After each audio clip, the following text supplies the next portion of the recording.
Hello, everybody. Welcome to Key Culture Podcast. This is Matei Gheorghiu and your co-host Niilo Tarnanen. Hello, Niilo. And we have also today Kaisa Kortelainen and Piipponen. Kaisa is a flute player and Jeri is a percussion player. They both play in the Radio Symphony Orchestra here in Helsinki. Nice to have you guys. All right. And I'm going to make a small introduction now. We wanted to have orchestra musicians in this podcast as well, because we've had freelance musicians and we've heard what their struggles are now in the times of pandemic. We want to hear also from orchestra musicians.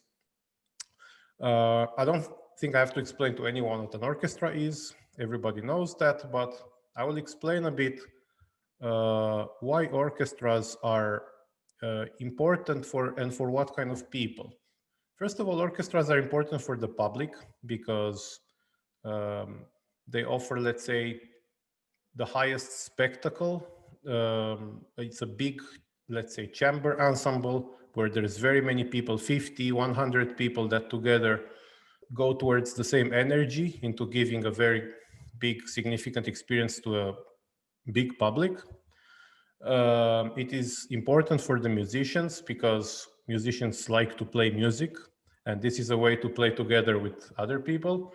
But also orchestras are the places where people who graduate in classical music can get jobs.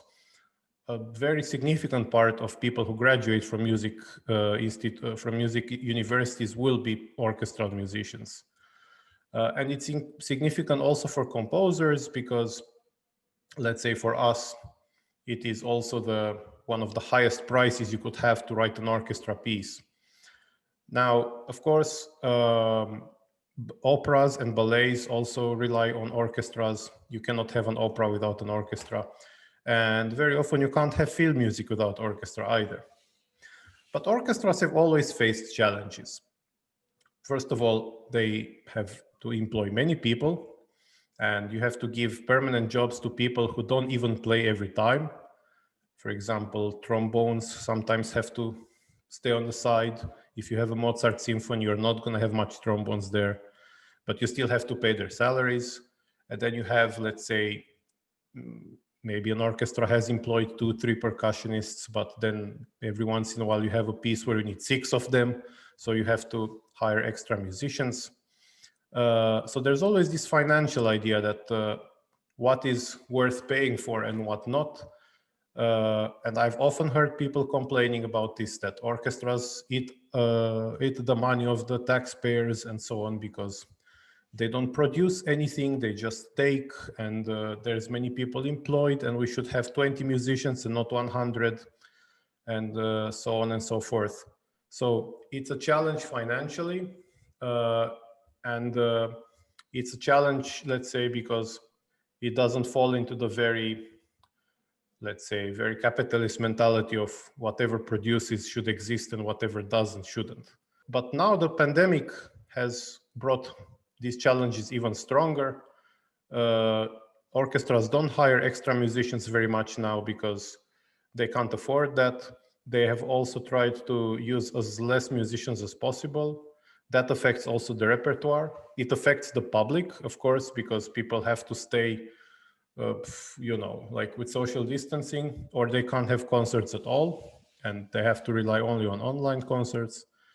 And well, for composers, let's not even talk about. I guess nobody even thinks much of commissioning orchestra pieces in this period. And of course, for the taxpayers, now they can come and say, like, we have a financial crisis. Why the hell do we need orchestras in theaters and museums? So after this lengthy introduction, let's start with the questions for our 2 orchestra musicians today. Just very briefly, few questions before the pandemic started. So can you both tell us what was your professional life before the COVID pandemic, let's say, from a orchestra performer's perspective? Let's start with Kaisa. Before this COVID thing started, we had a half bigger orchestra working than, for example, now. And of course, there was more of these freelance gigs on the side of the orchestra stuff that I usually do. And luckily we have managed to have still our orchestra concerts going, but a lot it has affected for these freelance gigs that I had. So basically I had just more stuff to do than I have now. And this was kind of weird timing for us, because we were thinking last spring that it would be really, really nice to have a completely free summer, not having any gigs, and try what it's like not going to every week to different festivals. And now we really got it, but in a kind of not so nice way.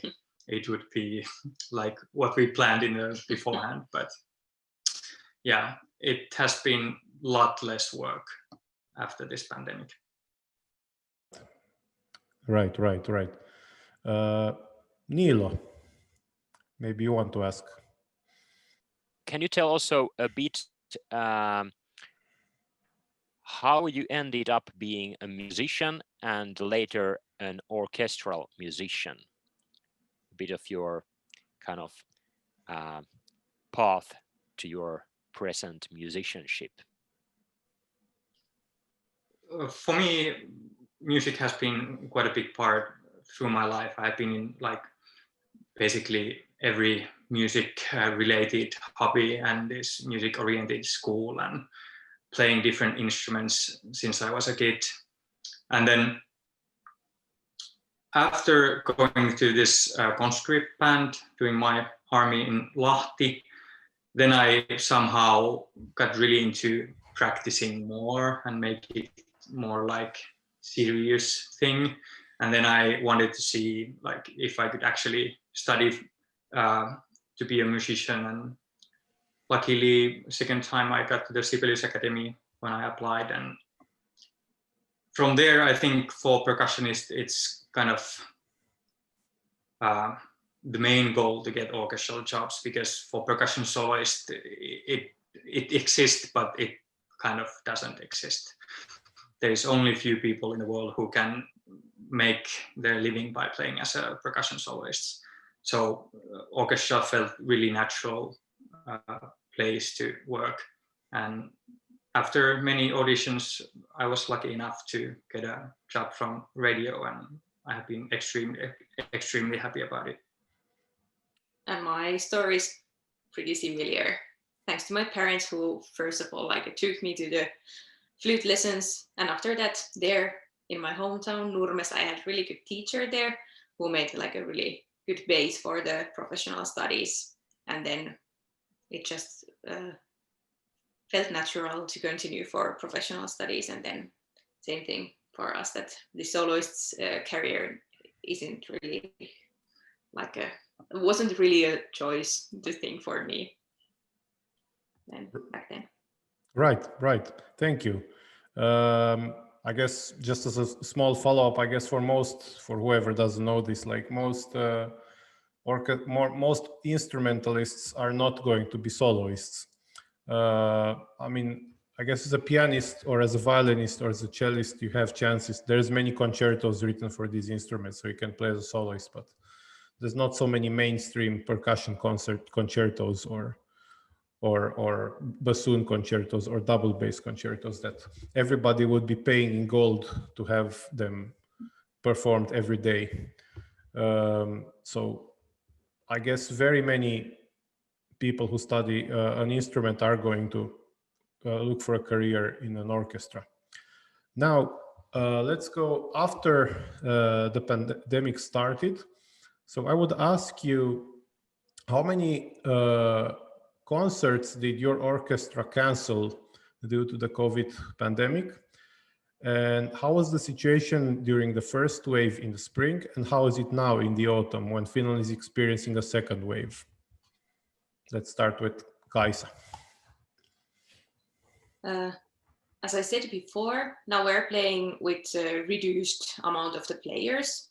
Now it's a maximum 50 players on stage at the moment, and we have 100 players in the orchestra. So that's how it works now. And in spring, when the pandemic started, then we could have our like a whole all working weeks, but that was done with the chamber music then. And so rest of the spring was the chamber music concerts and some kind of like interviews, other content for Yle, this Yleisradio that we are a part of, and things that are not seen for the public straight away as our concerts are done. So other things that Yle has wished from the orchestra for many years, and then these kind of the chamber music concerts, and then now we have had also live audience during this fall. All right, Niilo has a follow-up question. Go ahead, Niilo. Thanks. Yes. In spring, the orchestra concerts were replaced by chamber music concerts. I would like to ask if that gave you a new perspective to chamber music. I understood that both of you have been active in the field of chamber music also before, but now it and now the venue and kind of the place or the function of chamber music became a bit different in your life, if I got it right. I'd be interested to hear more about that. Did you learn new repertoire, or did you experience something new about chamber music due to this? I think, at least for me, the biggest change was just the thing that there was no audience during the springtime. So we were playing in huge concert hall in Helsinki with no audience at all. And because there wasn't audience, all the cameras could come closer. So there was like the closest cameras were a couple of meters from the players. So that was something different for chamber music. Normally, I have played chamber music in smaller places and without cameras next to me, without those red lights going around me. And playing the chamber music felt quite the same, but the environment was completely different. And for radio orchestra players, this chamber music is not a new thing. I mean, that we are playing with each other in a smaller ensembles too, since radio orchestra has these kind of chamber music series, which are in there are some two different kind of series basically going on also usually. So it was, partly normal too. So would you say that the concerts were kept, let's say, throughout? It was never like really canceled. They were just rethought everything to have like smaller ensembles and have more chamber concerts, I guess, right? Yeah, so basically only concert that got cancelled was if there was double concerts during 1 week. So then we only recorded the first concert and cancelled the second one. And for the springtime, audience wasn't allowed in, as I said. And then, of course, one big thing that got cancelled was our tour in Japan, but supposed to be in May. And that was actually weird because we waited almost like 1 month before the tour, before we finally got the information that it's actually cancelled, since everyone really knew already that it won't happen under these circumstances. About you said you were doing online concerts, so you've been doing, have all the concerts been online or like recorded for the audience in the spring, or have you had also audience then, and how is it now? In springtime there was no audience, but now we have is it 400? 400 people who are allowed to come also to the hall. Yeah, the concert hall is 1,700 something, so it's quite empty still. Yeah, but that's because of this social distancing. But this live streaming has happened also before, since our concert has been in Yle Arena also before. Yes, of course. Yeah, so now it was in springtime there and in radio, and this fall it has been like all the concert has been live on TV. So that's a sort of a change for RSO's stuff. Yeah, and it was big change also from Yle that RSO actually got this prime time spot from TV that every week there will be live concert on TV too. And at least what we have heard, that because of the corona, there has been a lot more views in Areena and many more people watching the content that the orchestra is actually doing right now. But have you gotten any kind of feedback from the audience that are they happy to tune into these online concerts, or are they very frustrated that this is just a bit better than watching YouTube? I think that Yle has such a professional people working with the sound and cameras that the quality is pretty good, I would say. So I think that for people who are too afraid to go to concerts at the moment, they are very happy that sort of the same experience is offered from their, that they can watch it from home.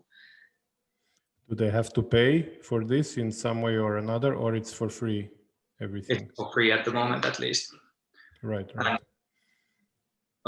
well, of course, this Yle taxes that everyone pays, that's part of the content from TV, and Yle Areena are like covered with that tax money. But of course, we have like heard that the stream concert aren't the same than the real concert.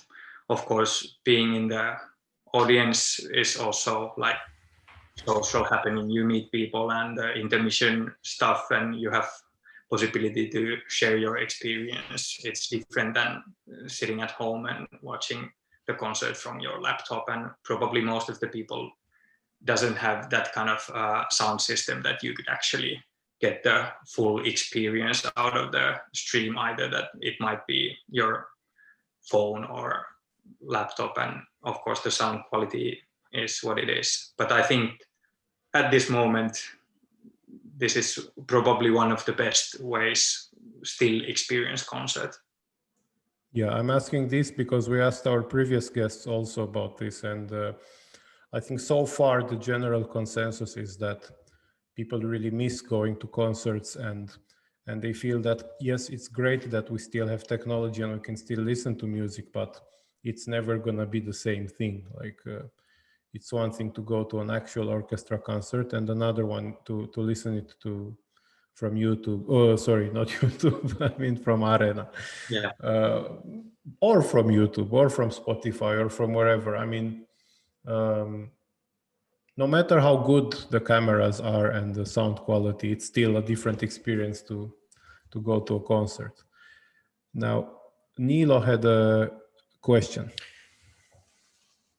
Yeah, or maybe first a comment that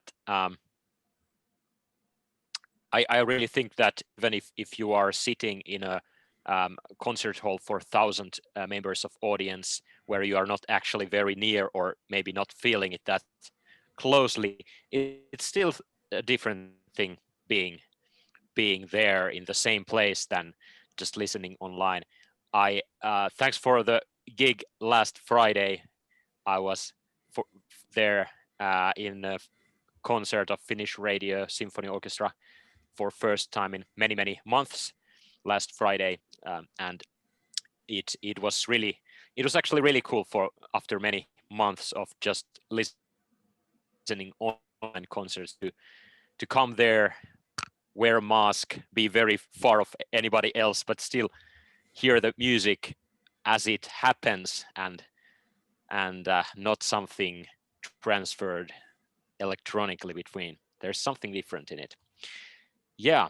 Now when we're talking about the practicalities that the pandemic has caused, I'd like to ask about the social distancing you have to do at work.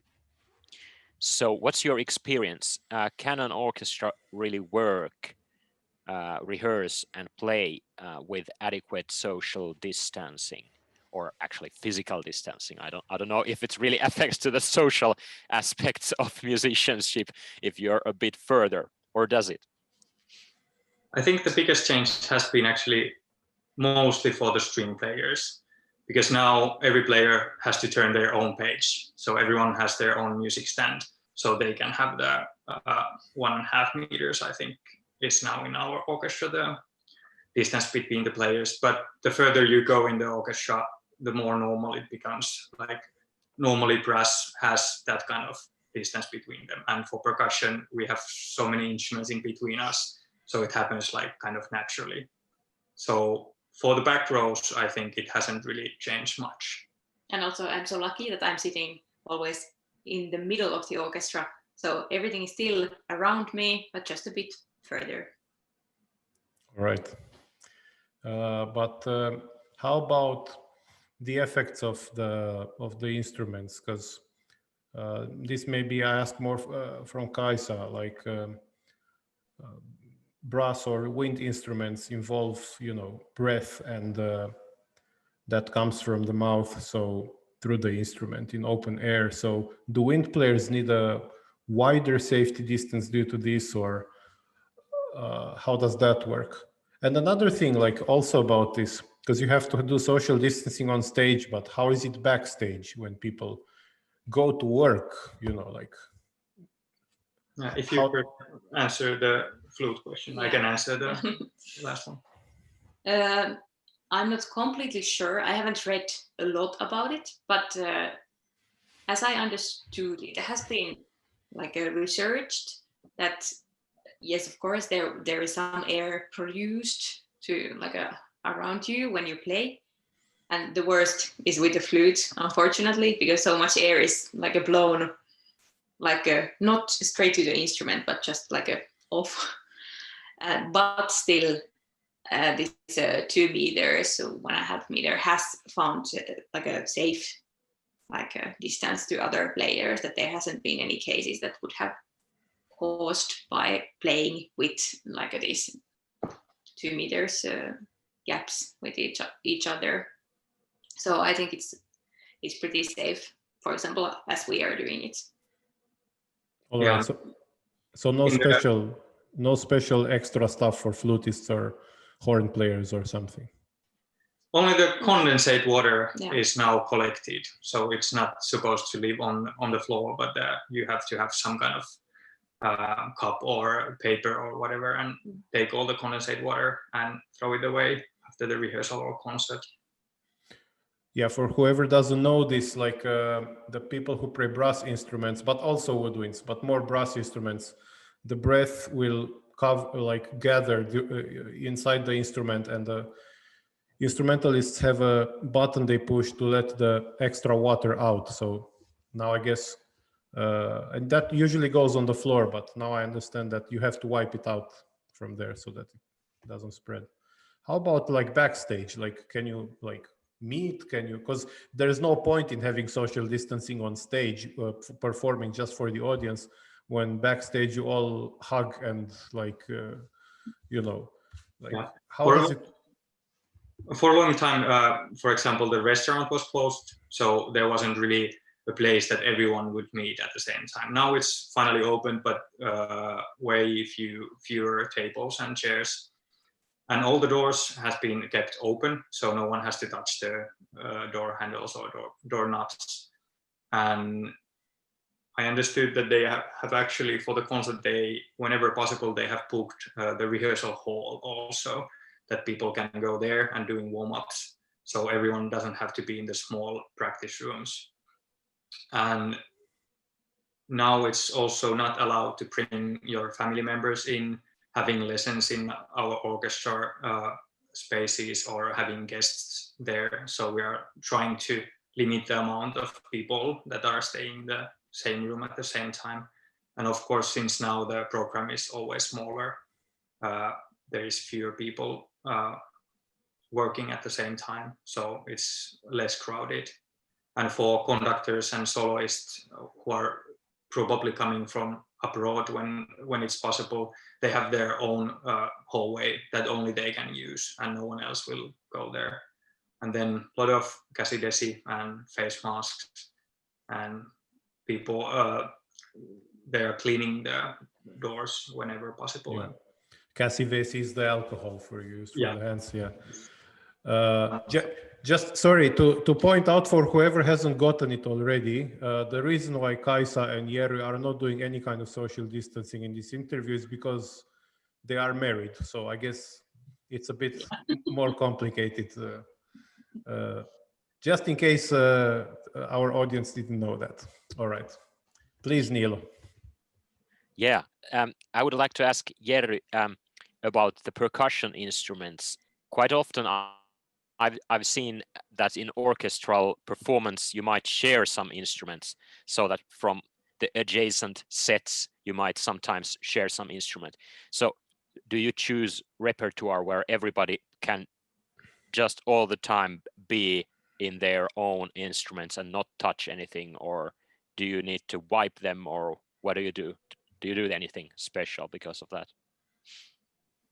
Well, now the program has been smaller, so it's possible.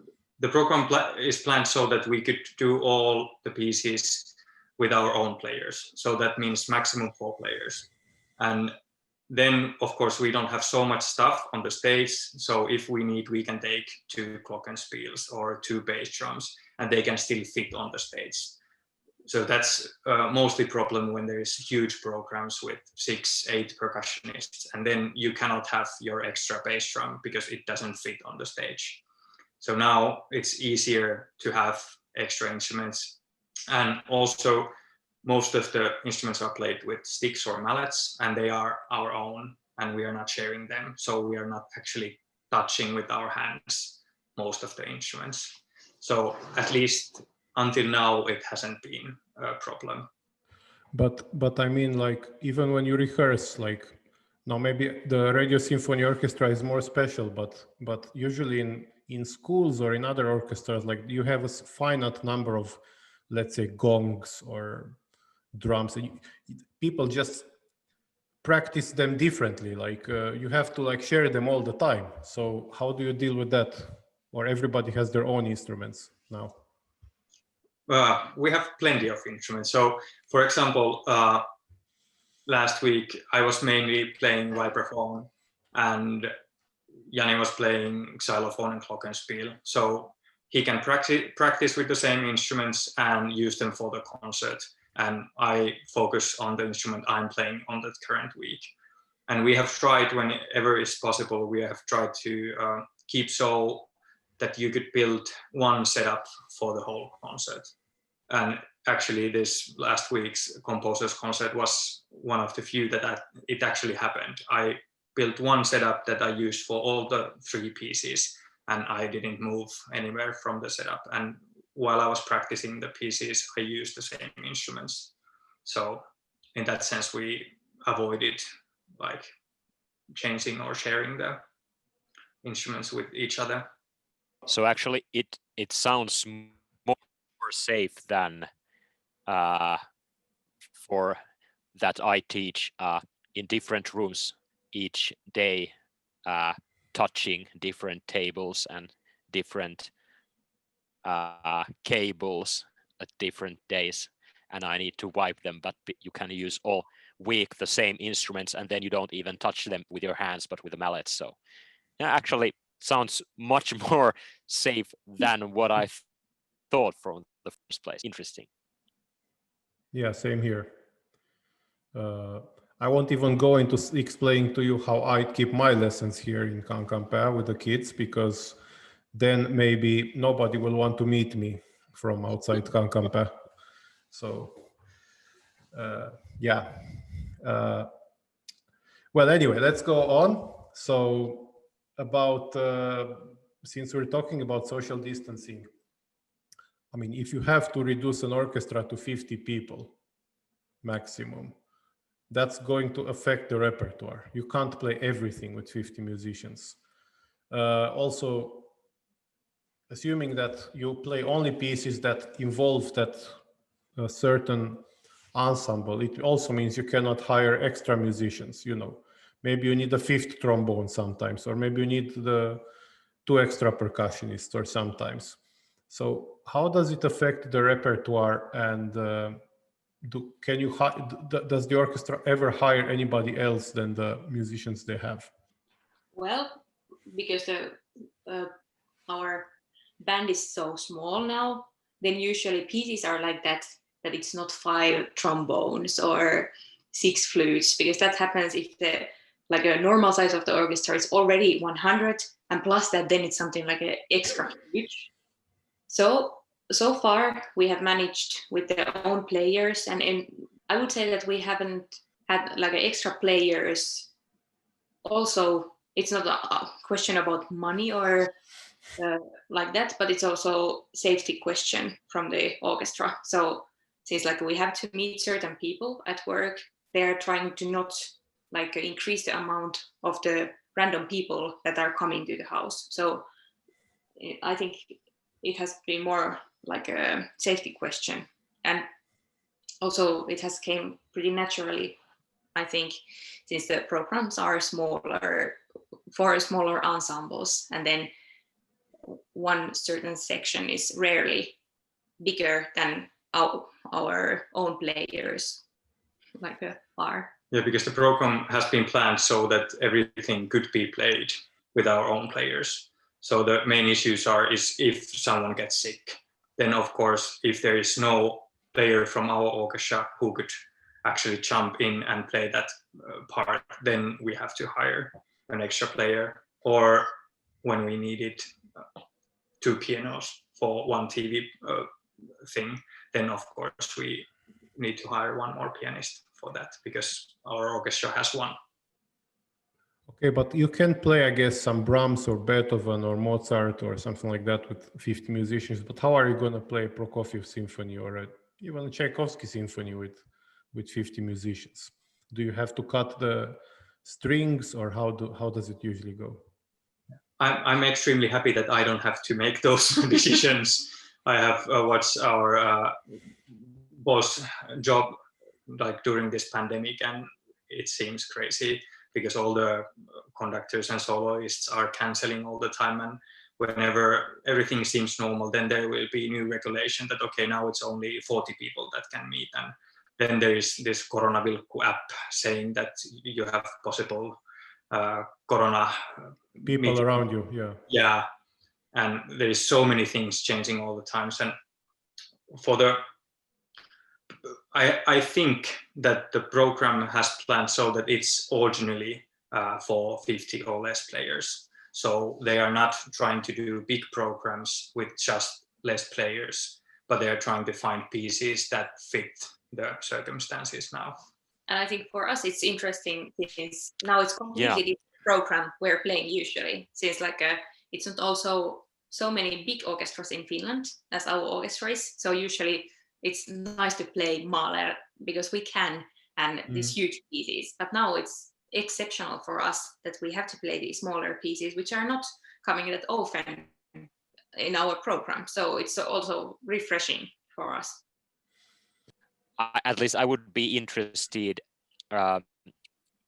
in hearing if you have found some new pieces that you really like because of this, or how in general has the repertoire changed, let's say between a year ago and what it is now because of the limited sizes. Are there some eras of history or some styles or some particular composers that you are now playing more than what you used? Yeah, I was going to ask something similar. Like, can you give us a couple of examples of pieces that you played and usually they're not played? Like for me, this John Adams Chamber Symphony, I haven't heard it before, and I really, really loved the piece. And it was also for smaller ensemble. Yeah, I was about to say the same. It was really like a new piece for me and really super cool. But about is there something more than usually or less? I don't think so, since now we have played also pretty much contemporary music, but we are playing it also normally, since like we are doing a lot of premieres and playing also Finnish contemporary music a lot. So yeah. And we did this Saari Ahos Chorale Theatre, which I had played once before, but it's also a cool piece with I think there is actually 2 versions of it, and this was for the smaller, this chamber ensemble. And actually last week pieces were reduced versions too, that it was made for the pandemic time to fit the orchestra size. Right. So you can't say that you've been playing only Mozart and Haydn and Vivaldi. Okay. No. But yeah, for percussion, it's now kind of perfect situation because we have really interesting contemporary pieces, maybe once in 2 weeks or once in 3 weeks. And finally, we actually have time to prepare everything like with time. And it's really nice because for like 2 years ago, it felt that it's this Musica Nova festival all the time. Every week we play some huge piece and there's so much instruments we need to find and like other practical things that we have to make work before we actually start practicing. And now it's nice that there is a bit more time to prepare for all of this. Niilo has a question for you. So it sounds that actually that everybody doesn't need to be performing every week actually leads to the situation that on those weeks when you perform, you can be better prepared and it's also a pleasant experience to you if I listen correctly. Yeah, and of course, I'm missing the big programs. It's fun to play big pieces and it's fun to have a lot of percussionists on the stage and I miss that too. But this is the kind of one of the good sides if you have to think one, that there is more time to prepare for the programs. Right. I was going to ask. Interesting. Yeah. I was going to ask now, going a bit forward, the financial aspects. So you both have tenure at the Finnish Radio Symphony Orchestra, but have you lost anything financially? Have your salaries stayed the same? Do you know about the other musicians? Like, because not everybody can play all the time. Like, how does that work now? Yeah, we have been really, really lucky that the salary has stayed the same during the whole time. And I think the biggest reason is that we have, our orchestra have been able to produce all the concerts that has been in our plans. So we have played every week, but different programs, but still for the TV and for Arena and radio. And I think that's one of the biggest things that the orchestra is working. So it makes sense to still have the money going as it has been. And also now it has been possible, as Kaisa said a bit earlier, that we have made some content for Yle that Yle has planned for longer times already, but now we finally had time. So the weeks where we haven't been playing, there have been interviews and doing some programs and recordings for some TV programs and stuff like that. That you cannot see it during the normal concert season, but which is also important part of the orchestra as it's radio orchestra and part of Yle. And for the financial aspect, I think because we are part of this broadcasting company Yle, and this pandemic time has been actually quite good for Yle because there is people are reading a lot of news, and it seems in these studies that people highly value the Yle news and how they tell about this ongoing situation. And also people have been watching documents and movies from Arena more than ever. So for Yle side, it seems to be actually quite good situation at the moment. So for whoever is not Finnish and doesn't follow Finnish media, Yle is let's say it's the broadcasting company. It's like the BBC of the Finland. National Broadcasting. Yeah, the national broadcast. So they have radio, they have TV stations, they have the orchestra, And there is this place called Yle Arena where you can see videos and recordings that are presented in the various, let's say, media outlets of these company. But I mean, one second, Niilo. So you said that your salaries have stayed the same, but for example, if you lost, let's say, concerts, if someone just says, hey, sorry, we have to cancel this week's concert or next week's concert, there is nothing we can do, would that affect musicians financially or not? They just have tenure and they have to get the salary, whichever it is, no matter what. How is it now?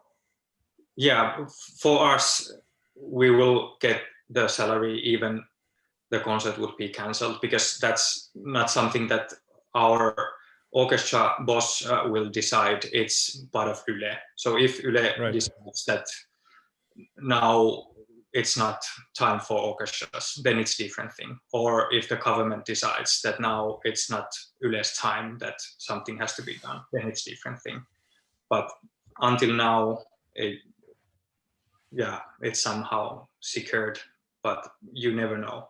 And it's also a big part that we have had this orchestral online meetings once in a month, twice in a month, just going through like the current circumstances, that our like office will let us know how is the things in Yle, and because of course the musicians are also scared that how this will affect like in the future, because it's so tricky situation right now. Right. Niilo. Yeah, it's interesting to hear also this kind of backstage side of the experience of the orchestra musicianship that you don't see from the audience, to hear about the meetings and so on. And also it sounds that actually the National Broadcasting Company has acted actually very flexibly with all the resources it has.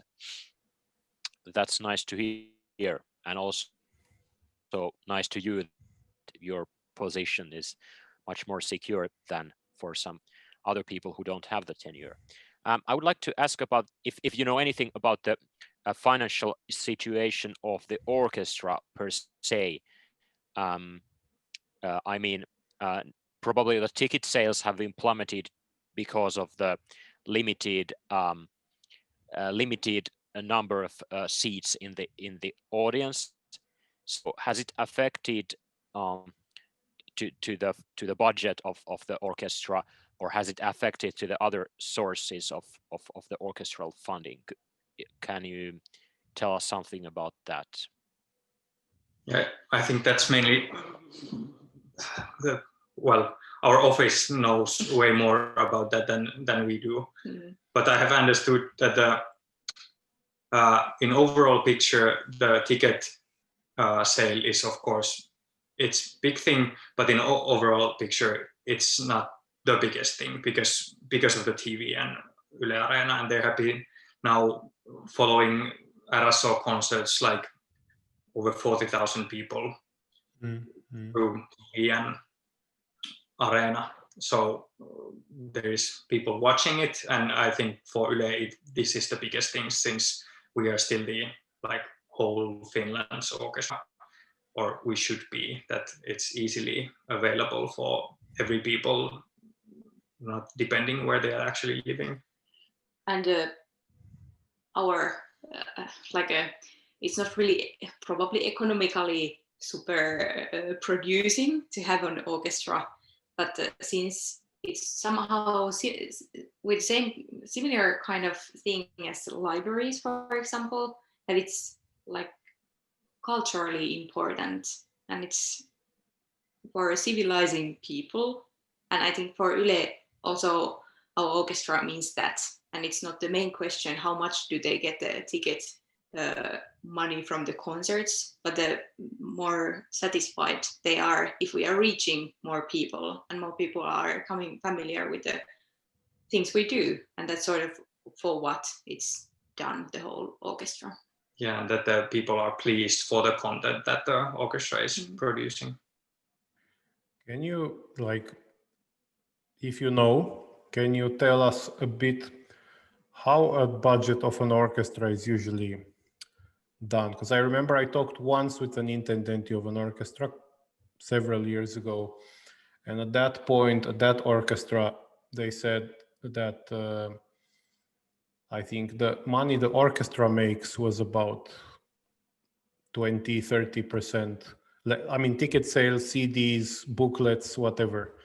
And then some other 20%, whatever, was coming from the city, and half was coming from the government. How is the budget of the orchestra usually done, and if this budget has suffered any substantial changes in the last year? About that, honestly, I don't know. What are how is it like? Yeah, me really. Yeah. But of course, there has to be some kind of changes, because before this pandemic, I think, what is täyttöaste? Like the concerts were sold like 98% of the tickets. Like this was the average of a year. So that means that the hall has been quite full every time. And if you take this to 400 people or 0, of course there is big. It has to make a difference. It has to make a big impact. Yeah. Well, I guess in any way, in every possible sense you're describing, to me it sounds like, in a way, the Radio Symphony Orchestra is probably the luckiest. You have everybody keeps getting their salaries. It's funded by the government and it has the Yle Arena where you can have all the recordings. I don't know if every orchestra has the same situation. No, and the thing that when the pandemic started, we didn't have to basically change anything. We had the camera systems, we had the sound already, so it was kind of already then it was really lucky that it's already built the system that we can do the broadcasts with the high quality. So it made already then a lot easier. It's almost as if you had a pandemic plan. Almost, yes. Yeah. It sounds that since up to this point, the pandemic haven't caused a big shock for Finnish Radio Symphony Orchestra. But do you know any similar or different news from the other orchestras? And maybe also, what do you think if this is going to go on for 2 years, 3 years, 5 years? What would be the worst case scenario that this could lead in the orchestras? What kind of new adaptive measures could we take then? How would it look then? What do you think?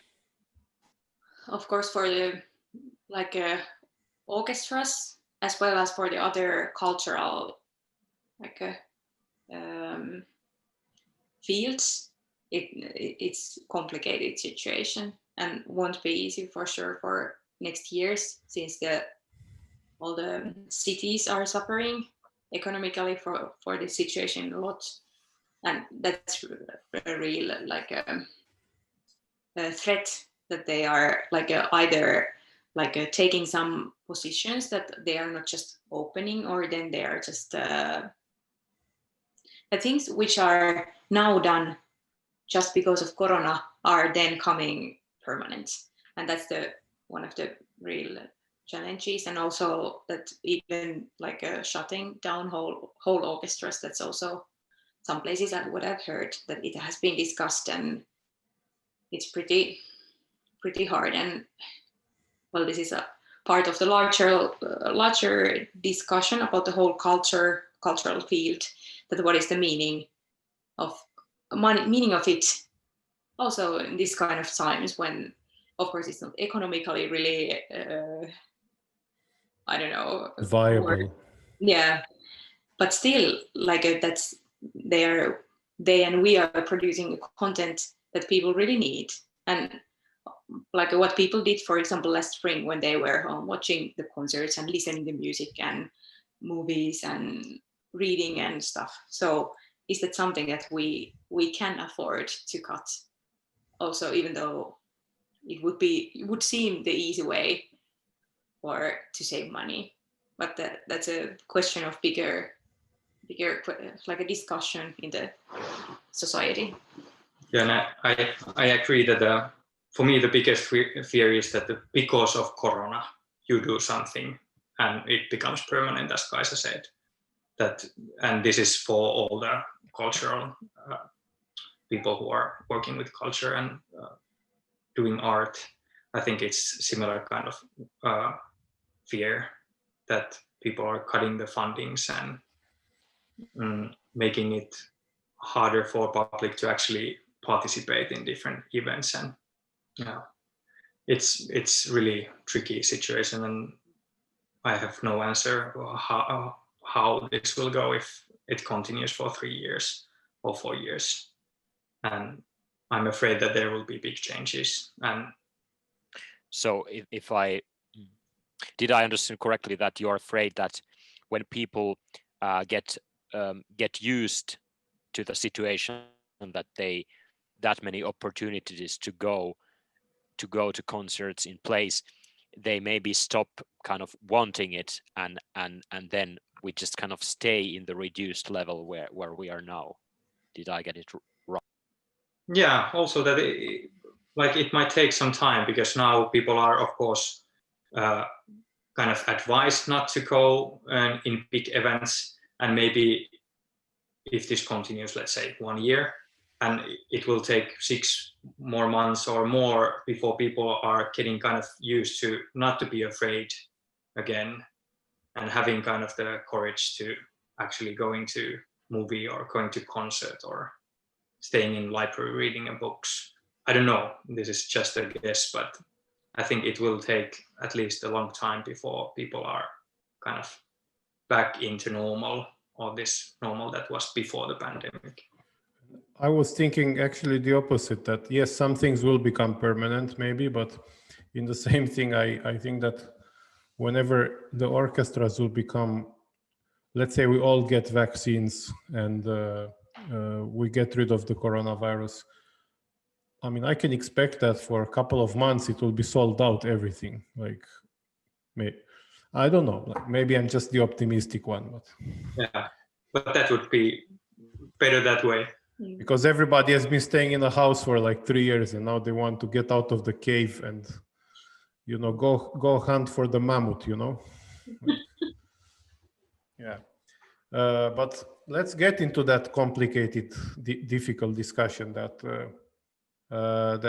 we said it's a big and complicated discussion. So there is always this debate that orchestras are not self-sustainable and therefore need money from the state, and that this is a very costly thing. And if the financing that I was describing earlier, that an orchestra produces its own money, let's say only with 20-30%, and everything else comes from the city or the state, well, whether it's city or state, it still means that it's paid by the government in the end, and or that, let's say, from the taxes. So many support the idea that, you know, you should just have like less orchestras. This takes too much money, and if somebody really loves classical music, they will find the resources to pay 150 euros for a ticket, and therefore an orchestra could be self-sustainable. You don't have to get money from the government. Are you afraid we might get to something like this eventually, or not? Personally, I think that it's question how this kind of intellectual and cultural things are valued, or things like a thought part of the human life, since of course it's not self-sustainable, but the same causes for libraries and museums and stuff. And the problem is if tickets are 150 euros per concert, even though you would be like such a music lover and there would be your favorite soloist or stuff, for some people, it's the situation still that it's just not the amount that you can afford to pay for just for the concert. And the meaning and the point of this, like public funding, is that it's available for all people. I mean, that's a way to not to make culture elitistic, which in it's like a true nature it's not. And in my opinion, it should be available for all people, not depending how rich they are, and also like not depending where they're living, because it's a completely different thing to go to the concert, which is in your hometown, or then to travel 100 kilometers to the concert, which is not like where the nearest, or 300 kilometers where the nearest like orchestra is playing. So there are many like this kind of equality questions connected to this like a cultural net which is at the moment existing. Niilo had a point. Yes, so I agree totally that the public funding is for equal access to all people, despite their own economic situation, and if that they can really access the cultural events and cultural services like libraries and museums too.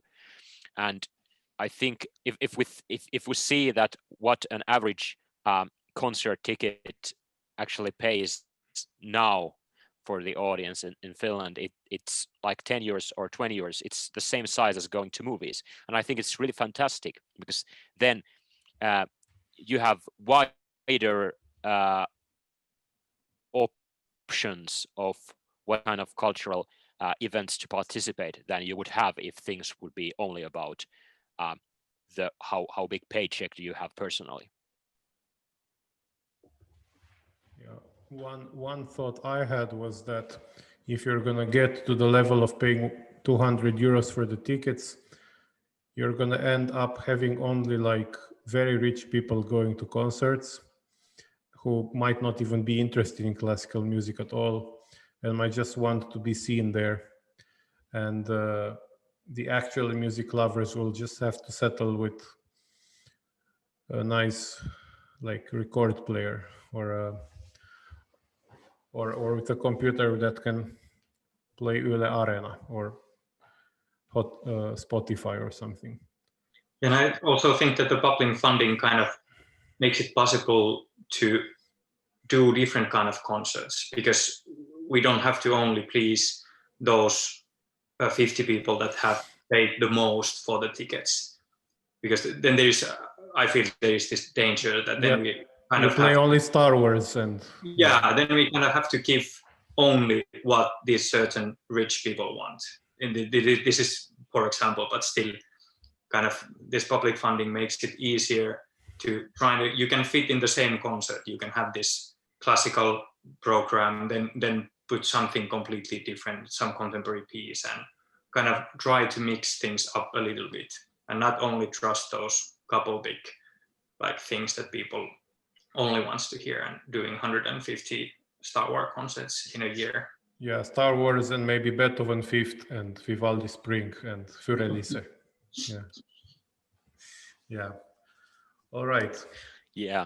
Niilo. I think this is an actually really important point that you took out, Jerry, because what the advantage of being able to take risks in planning the programs is something that really, keeps the musical culture alive, and I think the public funding has a great component in that, so that it's really possible. The different orchestras can do different solutions when it comes to the repertoire, and there can be some experimenting with it, and not only thinking, okay, which kind of repertoire will be the biggest ticket sales. What and sells actually, and what it doesn't. has even paid out in terms of ticket sales. Yeah, it has even paid out in terms of ticket sales, because as you described, the Finnish Radio Symphony Orchestra concerts have been sold out kind of almost completely before the pandemic, and now it's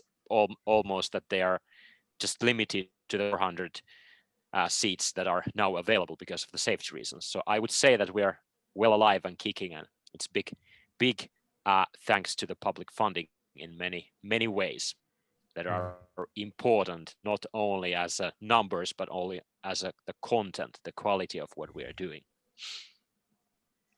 Also, with playing all this contemporary music, I'm starting to get a bit jealous. So I will start calling to RSO and to all the orchestras, telling that this is my new reduction for this piece and so on, so that we can play it. Yeah. All right, guys. Well, I guess this is pretty much what we wanted to talk about today. Would you like to add something to the conversation, Kaisa or Jere? Not really. Thank you for inviting us. It was fun. Yes. Thank you very much for taking part in this. So, by thanking Kaisa and Jere, we're going to also end our today's episode of Key Culture. We hope to have also other orchestra musicians here, because now we seem to have pretty much hit the jackpot, let's say, with the Finnish radio orchestra, which is doing pretty fine. But I know that there are orchestras out there who are not doing fine at all. So it would be nice to hear what people playing in some other orchestras are going through. All right. But yeah, thank you very much for coming to this show. Thank you, Niilo, as always, for co-hosting this with me. And everybody, thank you. Tune into Key Culture again. See you. Thanks for a nice discussion.